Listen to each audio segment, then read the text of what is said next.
My name is Darwin Okinaka. I work for the Hawaii Fire Department. I'm the Assistant Fire Chief of Emergency Operations. I've been with the department for nearly 23 years, just over 22 and a half. Um, and yeah, so I oversee all of emergency operations, anything to have to do with response for our department, to include the Ocean Safety Division.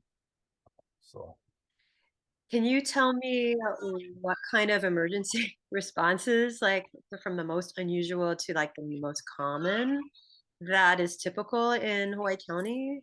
um it's like anywhere in the nation, it's 85-90% of our call volume is EMS calls, emergency medical services. And our department manages the ambulance service for the county. So fire-based EMS department. That's the bulk of our calls. We found that it's like that across the nation. And then we have fires, of course, structure fires, wildland fires, which is um, why I've been so intimately working with you folks, Hawaii Wildfire and PFX, right? So Mhm. after the recent Mana Road fire, I think is where a lot of our discussions really increased, and at least our from our department's perspective, and the amount of work we've been trying to put in, and to the efforts for mitigation has increased for sure. But outside of that, we also do hazmat, rescue. Yeah. Wow. What is that like? I mean, I don't even know what's involved in that. And In the last one you just described. oh, rescue? Oh yeah, yeah. Oh, Does that hazmat and saying rescue. rescue? Yeah, Okay, sorry. yeah, I think rescue. I didn't hear it. Yeah. So like ocean safety rescue, like people like, you know, fall, falling into a ravine somewhere, you guys would send people to, if it's on county land, would go to do that. Yeah. No matter what land it is, whether it's ocean, on land, we respond. So our department is the primary response agency for nearly all emergencies. And then so for any type of rescue, would be the primary responding unit. If it's on a national park, then they're primary, but they more than likely will be calling us, especially for the ambulance service. They try to execute the rescues themselves. Anything on the ocean, we correspond with Coast Guard. Anything within 3 miles from shore is usually our jurisdiction. Outside of 3 miles is the Coast Guard's jurisdiction. So we just switch off on taking the lead, but Mm, we work together. So gotcha. we recently had one where gentleman, unfortunately fell off the boat there in South Kona. So it was Oh. outside of our jurisdiction, but we assisted Coast Guard with that search efforts. Oh, wow. Wow. That's a pretty broad area that you have to be. So you have Yeah, to know the pretty much ocean. everything. You have to know how to operate within the ocean and within fire structural and in wildland fire and then in the topography and the terrain. Am I right about all It the is. So yeah, it's and situation? hazard. So it's just Yeah. all hazards. Yeah. And so tell me about Mono Road fire and how that maybe shifted your perspective as a firefighter. How did that maybe change things for you? You think maybe got things a little bit different, or it maybe reinforced some things you already knew? Like, what was that? What was that like for you? In So even before Mono Road happened, I started in this position in 2018. So I've been, I've been the primary point of contact representative for our department with, the big wig, Yeah, and really, getting to know Nani and Elizabeth at the time, and then Nani started up, yeah. So that was my relationship. And um when I took this position, that's when I really, started to expand more on the management side, and right. reach and be in point of contact with different agencies. And Yeah, then, so we already started that relationship. And then, of course, when Mono Road started, then I mean, when we had that fire, unfortunately, I wasn't here when the fire happened. I was on vacation, but seeing what the extent, yeah, of the fire. I mean, prior to that, the last large fire was in 2018, I think, right after the eruption. We had that Waikoloa fire that I think was 18,000 acres, Mhm. give or take. So that was, one of the largest fires. I think we had another, I think it was upwards of 20,000 in South Point a number of years back, over 10 years ago. But we don't get those large fires often. Um, Yeah.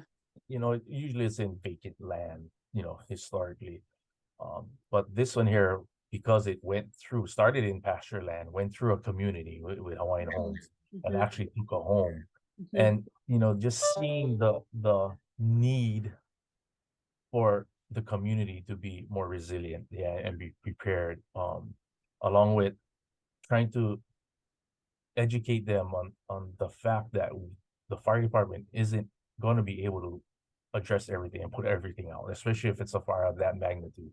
Yeah. So, just realizing that and how all of that transpired, is what really made me want to push more, to get more education going, and just reaching out, working with Hawaii Fire even more because they do so much with the community. So after we did our after action review, for that fire with the different agencies, specifically with Department of Fire and Homelands, because it went right through their subdivision there, yeah, Pukapu. Just wanting to do more, educate them, see how we can assist them, in being more prepared, and seeing what we can do for the community in general that's in the South Kohala, Waimea, South Kohala area, because of the nature of the weather there and the amount of brush fires we have there. Wildland fires is typically 8, maybe 10% of our typical call volume. So Okay. because of that, it's just a small portion of the Hawaii Fire Department's Sure. response. Sure. So there wasn't much resources committed to that, right? Because we're addressing what our main, response is. But given the fact that this all happened, we've been trying, as little as it is, resources that we can commit, we've tried to do our best. And that's when I took it upon myself, just in this position, try to see what I can do to assist and be a better partner with Hawaii Wildfire to support our community. And then, also with a new battalion chief that we got in the prevention bureau, and finally getting more staffing in there. They're fully staffed now, although it's not ideal staffing, but at least they're full staff. um Chief Kurashige has made a commitment to designate one of his inspectors to be a part of this endeavor that we're Yeah. trying to see, with public education and uh fire, wildland fire mitigation efforts, on a front end, yeah, with educating our public and our community. So that has been huge. So with the partnership that we have internally here on trying to push forward, and then continue to build on the relationships we have with you folks, then that it's just starting, but we've got so much done already, but there's so much more to do, so that's Yeah, the it's a background. huge thing, right? I mean, we're all sort of, doing the best we can in our sort of respective areas to join together, get the same messages out about prevention and preparedness. I mean, just to sort of like sketch it out for people who don't know about Mono Road. It was like over 40,000 acres, Plus thereabouts. It's like the one of, like, if not the largest, certainly the second largest in Hawaii history, correct? About, yeah. in terms of like the footprint. And was just the sheer size of it, like a real sort of like wow for you? Yeah, and not only the size, but the the manner in which the fire grew and Mhm. expanded so quickly because of the weather. Yeah. Weather. The first day, they actually thought they had it caught. Mhm. That first night that it started in the afternoon. By that night, they actually felt real comfortable. Yeah. Although we didn't have a break around it, it was pre full couple yet. Yeah, Yeah. still in Parker Ranch lands. But the next day the winds picked up and it just took everyone over, and Mhm. Mhm. that's the hazard with wildland fires in dry weather, dry, conditions, low fuel moisture, and high winds, and it just ran, and it threatened a couple of communities actually. But luckily no one, got injured. Mhm. or even died, but we did lose a couple of structures and one Yeah. residential home. I mean, in the short time I've been looking at the fire situation, uh, just yeah, I think of the parallels with Maui in 2019 and that complex of fires and sort of like the same conditions in which you're describing, the firefighters like we've not seen flame lengths this long, or the wind speeds and the relative humidity, like we've not witnessed these conditions before. The whole thing together. And would you say in some ways that was also what you were seeing too, or no, you'd seen this such a maybe on a smaller scale in terms of the conditions, all of it coming together to create that situation? Yeah, I mean, like I said, I wasn't there, so I didn't Yeah. get to see it Right. firsthand myself. I've Sure. seen videos of flame lengths over 40 feet across the entire Malka Highway, right? Highway Yeah. 190. Uh, Mhm. the video was coming across, and it actually crossed two lanes. The flame lengths crossed two lanes, at that one point. So it was crazy. It's just attributed to the fuel load and the winds. It was blowing upwards of 40 miles an hour. I think in the heat of it, but um, there's nothing that anyone can do to Sure. stop a fire moving like Yeah. that, and that's the education part because there were a lot of people that were angry that we couldn't stop it. I was like, there's only so much that response agencies is able to do it, and that comes with education. Yeah, it's interesting, because, in again, the short time I've been doing this, fire seems to, like, touch so many different areas of people, socioeconomic, our net native landscapes, yeah, it's just, like, sort of the thing that brings people together, right? Yeah, it's Um, interesting. yeah, it's super interesting. So, like, um, how do you find, your role now and on the management side, how has that been for you transitioning to that sort of maybe like thinking more big picture in terms of like the resources need to get to where they need to go, versus like being in operations? And I can appreciate that because on the stewardship side, that I've been in both of those places where you're sending crews out and you're trying to get them to where they need to be, get them home at night, and being with them. And then also on the management side, tell me a little bit about those two things and where you're at right now.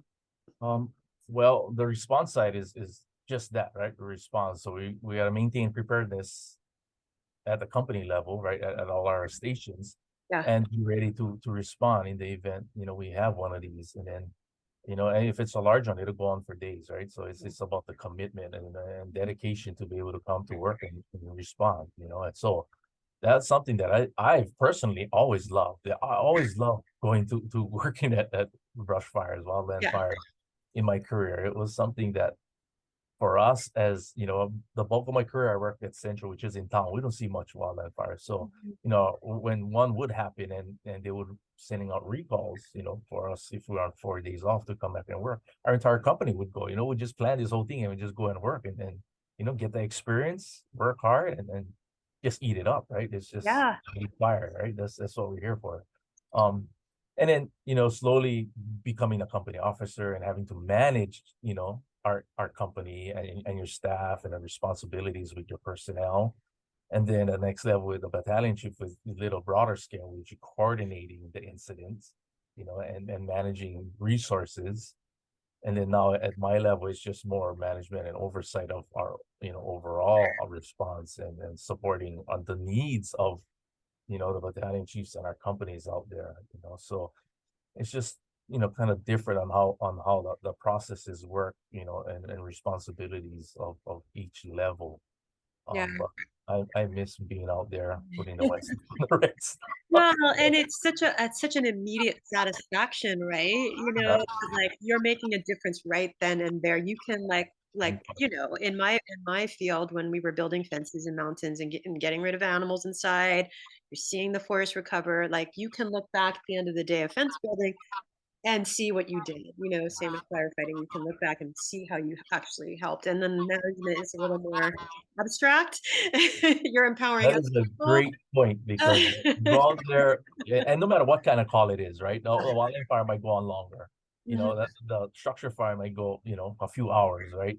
Right. And EMS calls usually typically an hour or less, depending on how far out you away from transporting. But yeah, it's usually respond, mitigate, and you're done, right? You're You get done. back, you Yeah. get ready for the next one, go out. So the periods are shorter for each, Yeah. duty and project or incident. Mhm. At this level, you can go months, if not years, on a specific project and Yeah. working on, right? So look, Mana Road has been almost 2 years ago, year and a half now, and we're still working on mitigation stuff post Yeah. fire. Like the grant, we have this post fire grant now Mhm. based on the FMAG, and we've been in the application process for well over a year, and we don't have any funds yet, but just working with FEMA on applying for the grant, making sure we meet all of their needs Yeah. to be able to get the funds from a federal agency. So at times it can get frustrating because you put so much time and effort into this and you don't see a result. Right, or As you're not sure where it's gonna go and you're just going on faith. You're like, I'm gonna keep working on this thing and we're just hoping for the best and maybe it'll work and maybe it won't. And that's just how it is in those like leadership. for this specific one, the post-fire one, the money is there. It's Oh, there for the yeah, do-up, great. right? Yeah, So it's not yeah, like a regular grant. This money is there. We're it's still getting oh difficult my times god. just going through the process. I mean, this is the first time I've been involved with a grant with FEMA specifically. I mean, this intimately, Yeah, and it's wow. It's definitely not easy to do, but yeah, it's your first time, right? So you're learning as you go yeah, along. The sure. more we do it, hopefully the easier it'll be. Yeah, But then if we have to do it more often, that means we had more disasters too. So, I don't know. It's kind of, bittersweet. If good or bad. we want, Right. yeah, we want more or not. Yeah. Right, right. I mean, but the payoff is huge, Yeah, potentially. it'll Huge. help. I mean, That's why I you're wish it was a lot more money than we're getting, but it's still well, something, right?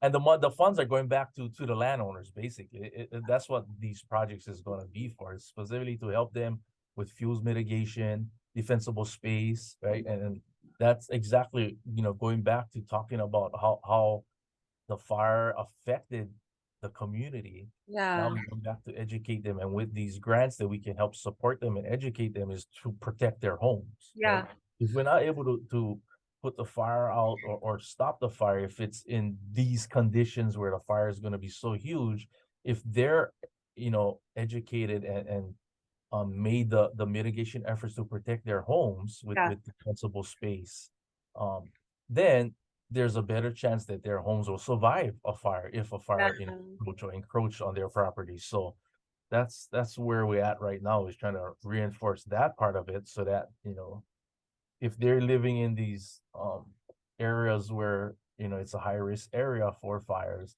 at least they can have their homes protected, keep it Yeah. clean, keep the fuel load So down.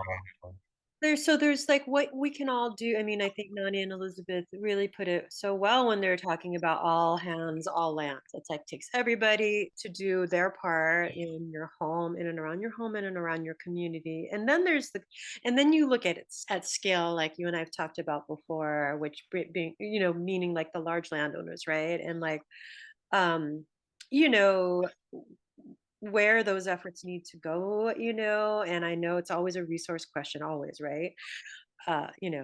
Dealing with fuels. And I guess my question for you is like, do you think do you think like the carrot or the stick or a little bit of both approach is effective or would be effective with with like looking at large landowners and responsibility for fuels, bottom line, right? Like for example, and setting mono road aside altogether, just kind of more just on the like philosophical end. If you have one approach is like, okay, well, let's legislate and make them or whatever, or they're getting sued or something, for fires that started. On the other hand, you have the other side of that, which is let's get together as willing partners to consider what fuels management looks like over the large area. What do you think works? Is it both? Is it one over the other? Like you've been in those conversations with the big landowners, and I mean, what do you think? Makes a difference. For to empower them, I suppose, I guess. Yeah, I think it depends, right? Because this Mhm. large landowners is just land, so they manage, their lands, right? And like Yeah. just for instance, just ranch lands, right? We have so much of it, especially in the São Paulo area. So the property owners, they have to manage their lands, but they can't take away all the fuel because that's their livelihood, right? Yeah. Especially for ranchland, they need Right. the grasses for their animals to graze. So Yeah.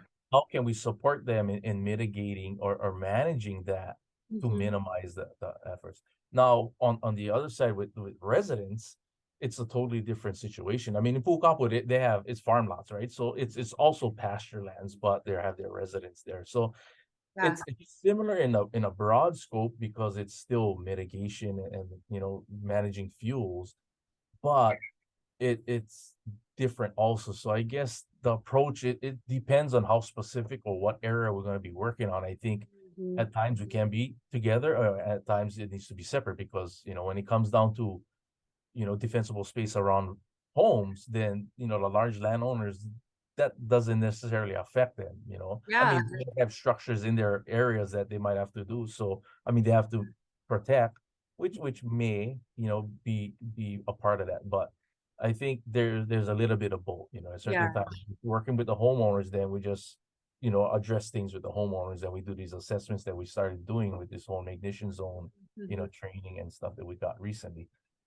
So I can I guess it depends on what Yeah. exactly we're going to be working on. It's so situational dependent, yeah, because it's like how willing are the large landowners to manage certain fuels that aren't grazed, for example, on their own areas? Like, are they willing to address that or look at it or even help others deal with that? And that's a big part Right? too. What you just mentioned, if Mhm. they're willing to do it, and that's Right. what we hope they are. Yeah. Because if you're Yeah. not willing, then we're not going to have the partnership, right? Correct. But if they're Correct. willing to make the adjustments to protect the community in general, Mhm. that's huge.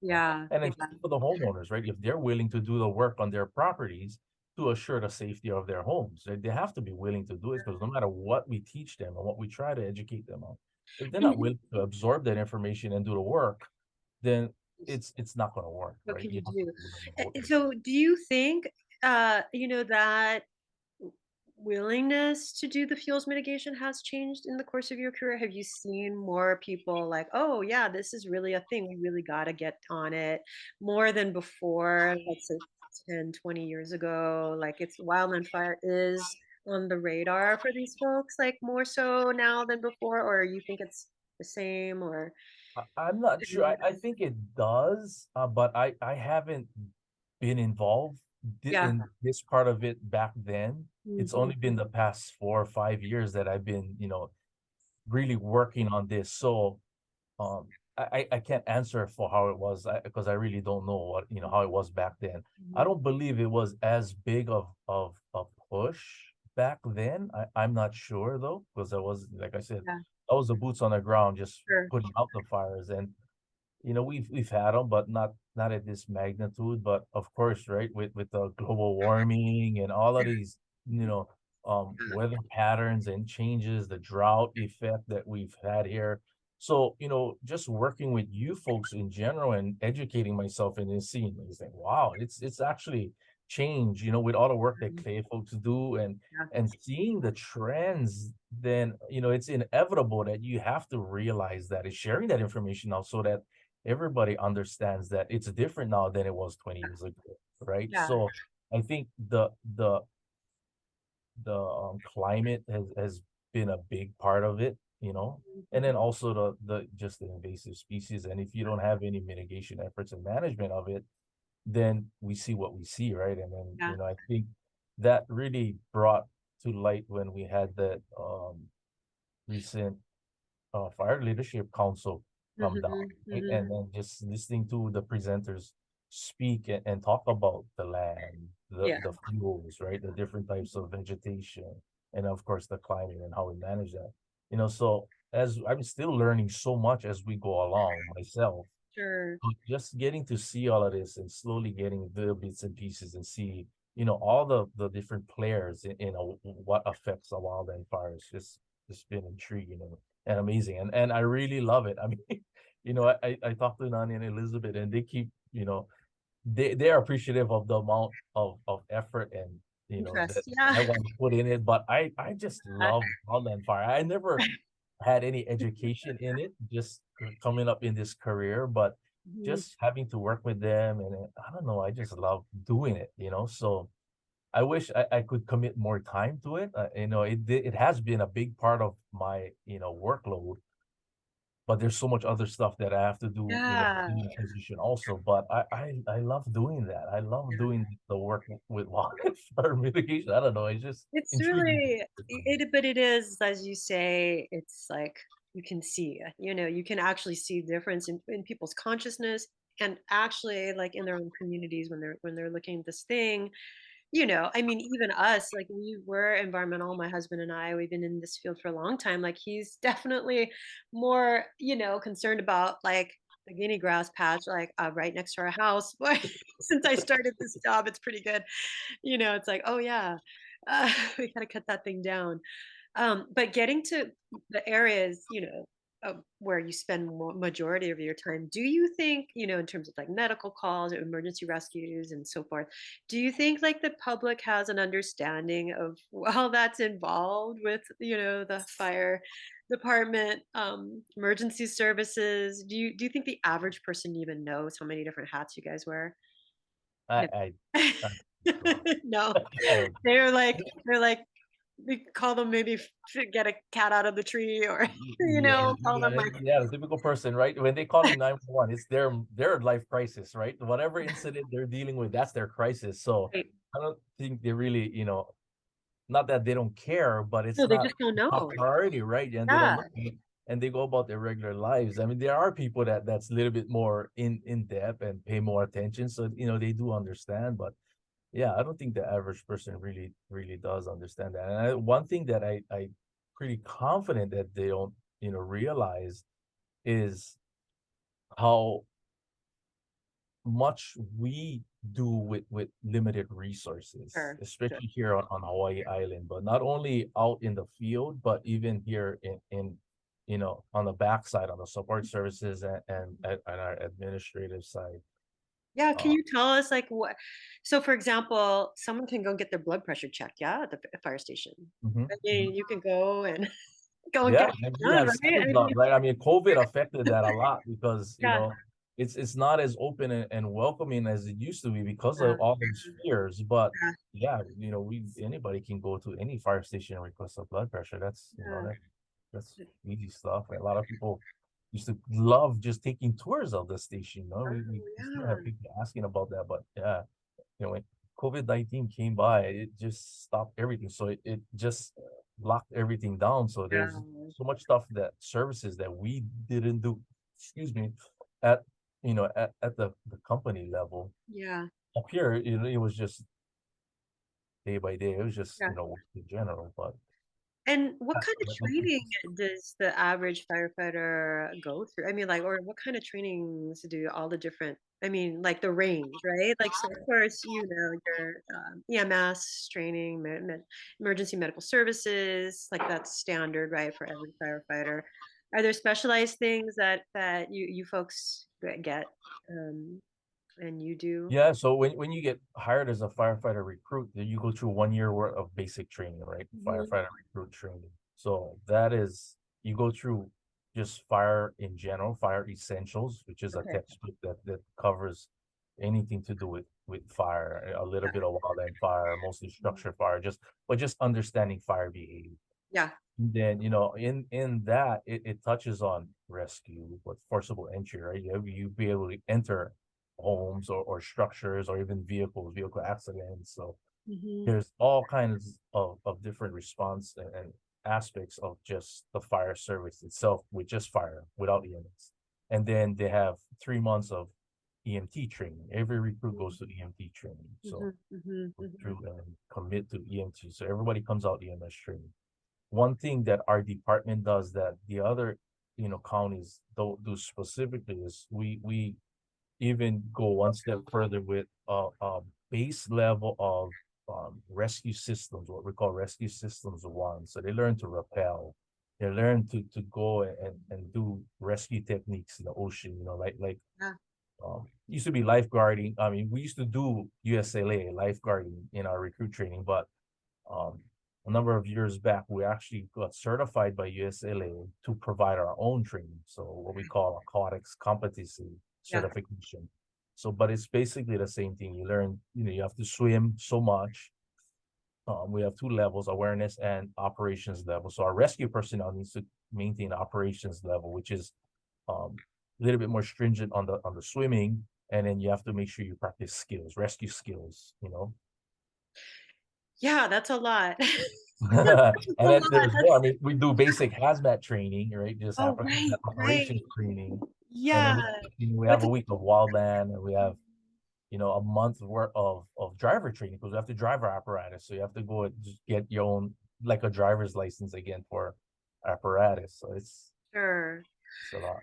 That's a lot. I mean, jack of all trades, really. Like just being able to switch on a dime. You got to go clean up some 55-gallon drum of whatever is like in someone's yard that's spilled or is on fire or something, and then maybe tomorrow you got to rappel down into a waterfall to go and help So someone. hazmat and rescue, those are specialized areas. Okay. So Yeah. our recruits come out with a basic level of training, but anytime we have an incident that needs some kind of rescue or is a Okay. hazardous condition, a Mhm. hazmat incident, then our rescue company or our hazmat company responds and they manage those incidents because they're specially trained for that. Okay. So, personal question: is there one that sticks, one response that sticks in memory for you? Is like the most interesting or the most like challenging, like one that you were on or you were helping others, coordinating others on that, like really challenged you folks in every way, or was unusual maybe in Gosh, other way? I'm sure there are so many. It's like hard to choose. yeah, I can't think of one that the resource challenge. I mean, it would have to be wildfires or Okay. like structure fires, but Mhm. we thankfully we never got a really big structure fire. We've had big ones. I mean, more recently we had Hilo Bay, the old Hilo Bay Hotel, Oh. but I was in dispositionary, so I didn't have to do much response. We just went to support. Mhm, You mhm, mhm. but outside of that, a typical structure fire is a structure fire. If Yeah, someone loses their home, that's the unfortunate part, but it, it's it's a structure fire. I've responded to vehicle accidents. That's the ugliest of incidents yeah, that I probably responded to with the injuries, right? yeah, for And sure. then but as far as fun, it's wildland fire to me has always been the fire. I always enjoyed wildland fire. It wasn't a crazy, response but it's just fun getting out there and Yeah, fighting fire. So, and figuring that's why I always had that affinity for it. So now yeah. in this position, it kind of came back to see this side of, the management side of it. But Yeah. So, um, oh, I have another question for you. I don't know, maybe, and you don't have to answer this one because maybe it's not something you quite know yet, and it's just so new in Hawaii. I know like Maui County is maybe looking at it, but like, do you have any thoughts about like prescribed burning or that as a tool in the mainland and applying it, to Hawaii? And because there's been we're very sort of at like such the early stages of even thinking about what that might look like, and of course we know it's not had the greatest track record in certain places. So of course, understandably, the public is pretty concerned about that as a tool. What are your thoughts about that? I think we'll be too research challenged to accomplish it the right way. Right. Now, I was talking to you about being Mhm. um, understaffed or inadequately staffed for our needs. Yeah. Um, Yeah. it would just be challenging because we don't have the budget. The amount of personnel would need there would be difficult for us. I recall as a firefighter I never went to that prescribed burn, but they did one, in Puanaulu. Mhm, mhm, But I mhm. think it was PTA that coordinated, but we had units there that I was part see. of it. But I I see. wasn't part of that. That was the only prescribed burn that I recall in my entire career that happened here on our island. Ooh, okay, Um, so there has been one they tried over here in state lands. and Yeah. uh, it's not. I mean, I see the benefits of it, especially now. The more that I've been, educated and being a part of this side of the coin on wildland fires. But yeah, for me, it's just that challenge to be able to manage that. I mean, for us, we don't have lands, right? So I don't know how Maui does it and who they work with to get the land to do the fires on. Mhm. But if PTA or if DOFA wanted to do it because they have lands that they could manage, we'll definitely do our best to be a part of it and support that. Yeah. It's just we don't have the resources to go out and work with other landowners to manage that. I just No, too no. I mean, ridiculous to do it this time. purely in the prevention and response department, and yeah, it's like there are just whole programs on the continent, Who that are actually for. does it? So they must be able to, I haven't really looked into it, but I know they've Yeah. been doing it for years. So It's just, when we think about like fire prevention, we think about like basically two tools to deal with the grass situation, animals and fire. mm, That's it, right? I mean, really, like when we're talking about, and just like being out with Mike the other day when we were, right below where were we? Pu'uanahulu, like about a 30-minute drive down the road, and we're like helping with what I say. We're looking at all the fountain grass and it's like, okay, would you rather have it burn on a day like today?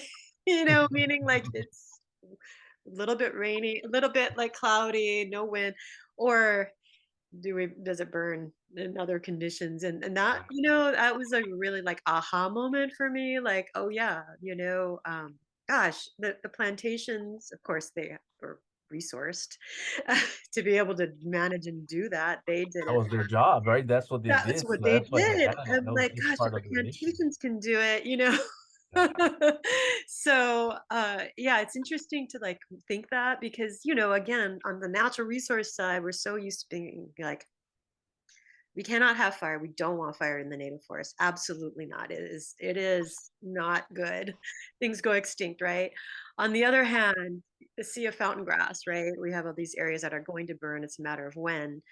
Yeah, and there's like basically two ways to deal with that. So I was thinking like this. So we just had a grazing to reduce blazing webinar with contract grazers. I think I was maybe mentioning that to you before, which is great because it was like, oh, again, on natural resource side, we're not used to thinking about, oh, animals are good, in terms of like deal, vegetation wise, right? Like they're not compatible with native species sometimes, most of the time. But again, for the alien, for the grasslands, it's like they're a great tool. So if you can, have the means to be able to, again, it's like how, right? Like how do you get the money? How do you get the resources to where it needs to do those kinds of programs? But Sure. interesting uh, tools out there.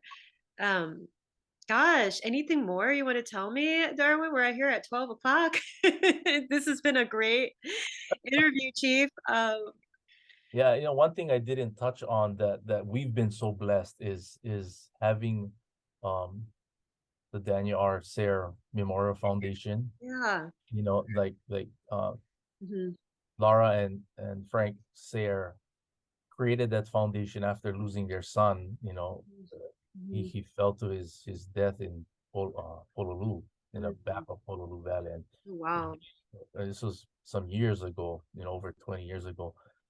And seeing the challenges that we had at that time without the necessary equipment to even do the recovery Oh, yeah. of his body, that they started this foundation and has been providing resources, and equipment to our department all these years. Mhm. And in recent years, with some awesome donors, they've purchased, gosh, over 7 fire apparatus for us, and mainly wildland fire apparatus. Mhm, mhm. So we've got upwards of 5 or 6 maybe wildland tankers, 4x4 wildland tankers, and a brush truck. They're in the process of building a fire engine for us for the South Kohala Fire Station. Mhm. Um, they're getting us a brand new helicopter, which is Wow. upwards of $5 million. So, having donors like that support our department because of our shortages, that because our island is so vast, right? And Yeah. um population isn't that great for the size of land. Our tax base isn't that high, so Mm. the county isn't able to adequately fund our needs, and because it's so rural, the distance between stations and whatnot is challenging for us to have resources at any given point, within the best practices, the response times that is desired, Yeah. is set for our public safety and fire response. So it's just challenging for us. I wish we could double the amount of stations we have so we can put them all in between these areas so we can get quicker response and have more resources to do what we need to do when these incidents happen, especially these large wildfires, because we have so much open land. Yeah. And that's, one of the hugest challenges that we have as a department. But, having, people like Frank and Laura Sarah that provide that, and the donors that, they have that support their organization is just amazing. And we just can't fathom. I'm always in awe with what they can do for us every year, what they Yeah. provide for us. I mean, it's just, it's crazy. Well, and They it just speaks bought us two brand new drones. It's sitting right here in my office. It came in yesterday. It's like, That's fantastic. I mean, and it speaks to just again, this public-private partnership, like in everything in Hawaii. You need that. It's really the only way to yeah. get it all done, right? Because you just can't, you can't do one or the other. It has to be together, right? And especially like you say, there's just such a broad footprint of area you have to cover with few people and few probably even less equipment just generally. That's the challenge, but Yeah. it's just unfortunate because we're not able to provide the services we wish we could for our community. Well, oh well, Chief, I think you do an excellent job, more than with what you have and all the great people working with you. Thank you so much for being a part of this interview. It's been so great to hear just all that you've been doing and what your hopes are for the future. And yeah, keep it up. It's Not a fantastic. problem. My Thank pleasure. you. Fun.